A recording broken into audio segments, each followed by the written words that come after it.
Historias, leyendas, cuentos y más. Hola, soy Roberto, gracias por escucharme y bienvenido a mi podcast Roberto Vivencias de un Quizapincheño. También te invito a dejarme tus comentarios y sugerencias a mi correo roberto@rceeq.com y en mi canal de Telegram @hidalgor.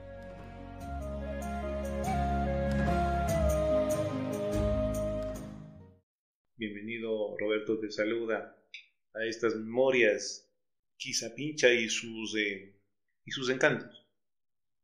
En Quizapincha tenemos un pueblo ancestral que tiene una cultura muy rica, tiene varias historias, leyendas, comidas típicas por fechas especiales. En el caso de los finados, qué linda ocasión.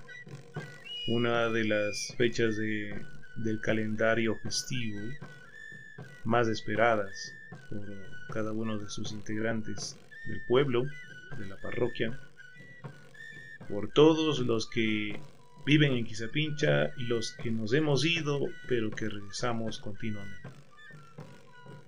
Muchos nos hemos ido de Quizapincha por trabajo, por motivos personales, pero regresamos.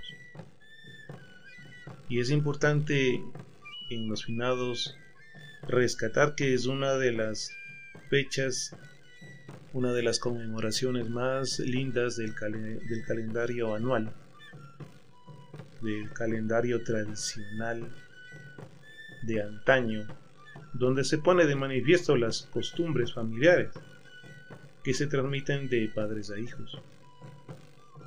En finados era, y digo era porque ya no se lo hace como antes.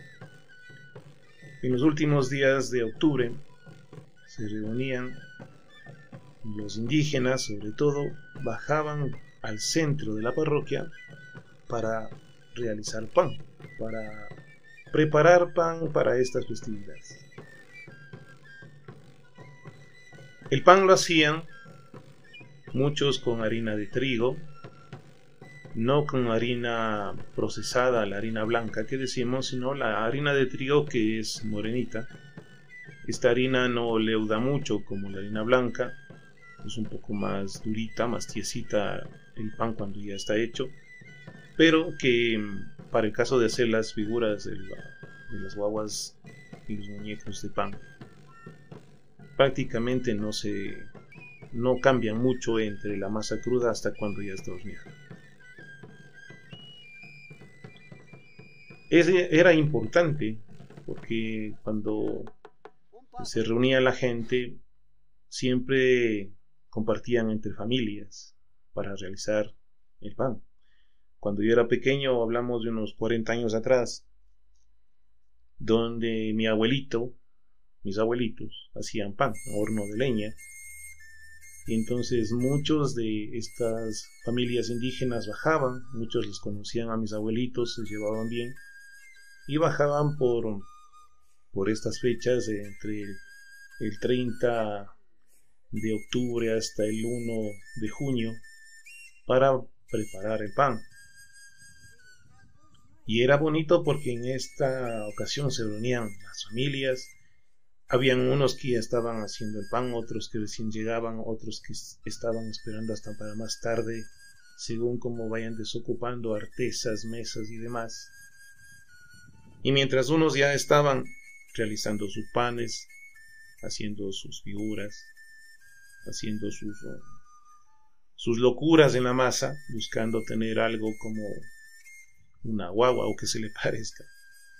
Muchos de nosotros, entre los cuales me incluyo, mis familiares, mis tíos, mis abuelitos, mis padres, algún rato ayudábamos. Les ayudábamos un poco a hacer el pan. Nos decían, ayuden haciendo las guaguitas, quiero tantos soldados, tantas guaguas, tantas tórtolas, etcétera, para sus hijos y sus familias.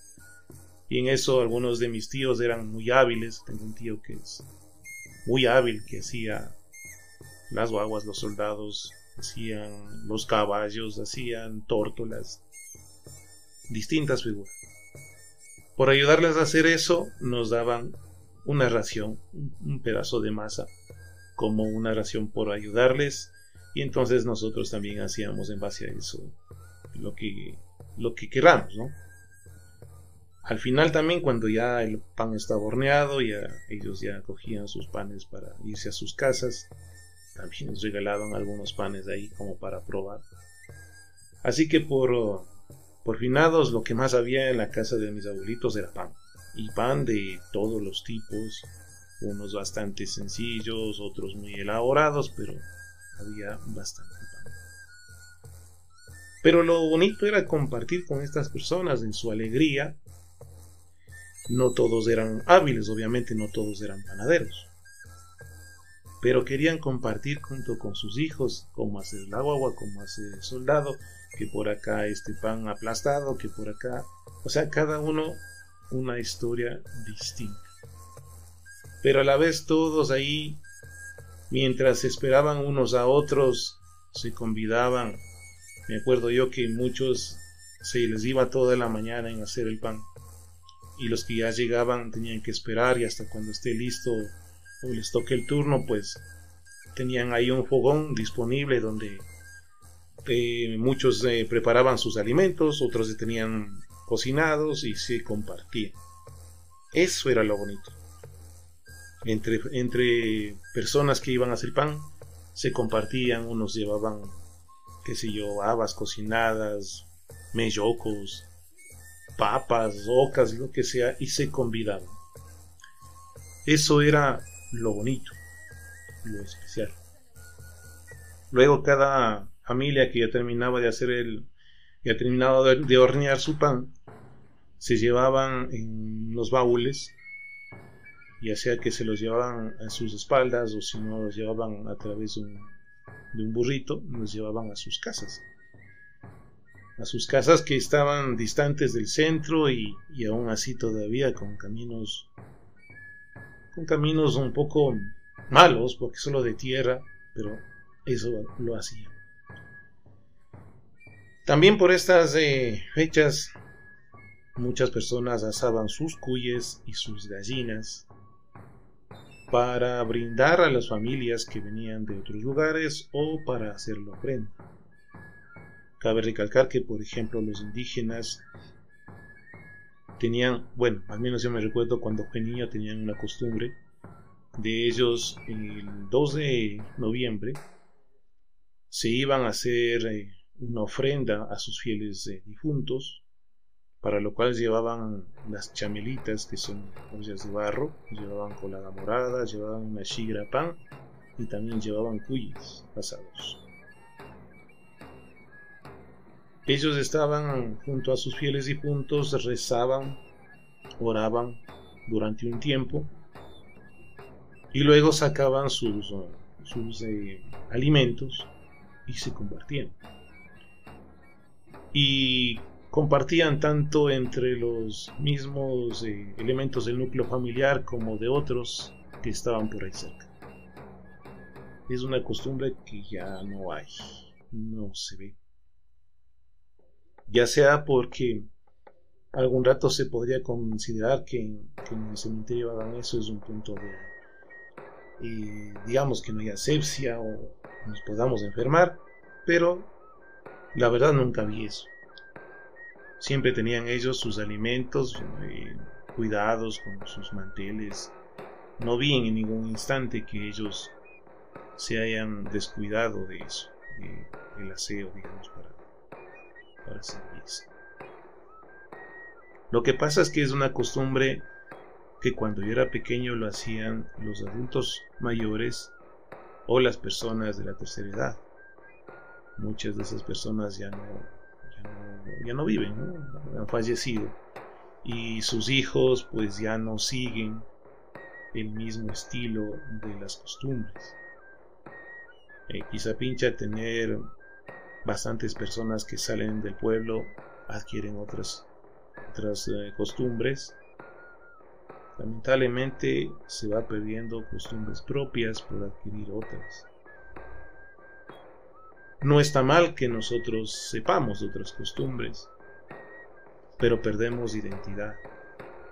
y cuando perdemos identidad, entonces nuestra cultura va feneciendo. También por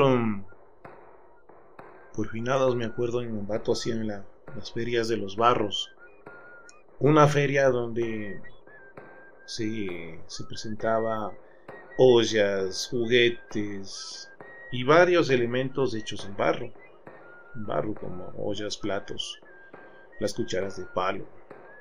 Y para los niños, que era lo que más nos atraía a nosotros, eran los juguetes, de entre ellos los silbatos, las pelotas de goma que siempre las teníamos por ahí, con unas ligas, y las cornetas. En el caso mío, mi papá me compraba las cornetas hechas en hojalata. Mi hermana le compraba unas ollas, unas balanzas, unas cocinas también hechas en hojalatas. Todo en base a hojalata. Algo que ya no veo. De niño, pues muchas de esas cosas ya se nos dañaron, se perdieron, y ahora no las podemos encontrar. En las ferias que han hecho las últimas 3 décadas de las que me he ido, solo hay ropa, electrodomésticos, por ahí uno que otro, parece que desde el sur del país, uno que otros platos de barro, pero lo que son los juguetes y estos elementos de hojalata, pues ya no los extraño mucho. Esto es una de las cosas que nosotros hoy tenemos que contar. De pronto a un adulto joven o a los adolescentes les parezca algo intrascendente, pero forman parte de la cultura, de la identidad de nosotros. Y quería compartirles hoy algo de ellos mismos. También ustedes podrán tener sus propias historias. Sería bueno algún rato escucharlas. Así enriquecemos las culturas de los pueblos, en este caso las de Quizapincha. Muchos de los que somos contemporáneos estarán haciendo memoria de lo que estoy contando ahorita, porque los más jóvenes lamentablemente ya no lo vieron, entonces no sabrán ni interpretarán el significado de lo que esto involucra. Hasta un próximo audio, hasta una próxima memoria de nuestro pueblo Quizapincha, y que pueda traerlos a colación.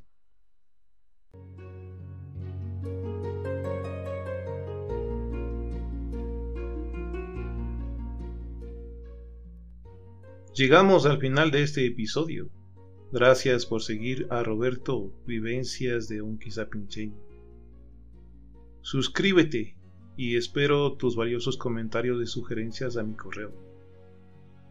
Como siempre, nos encontramos en el próximo episodio.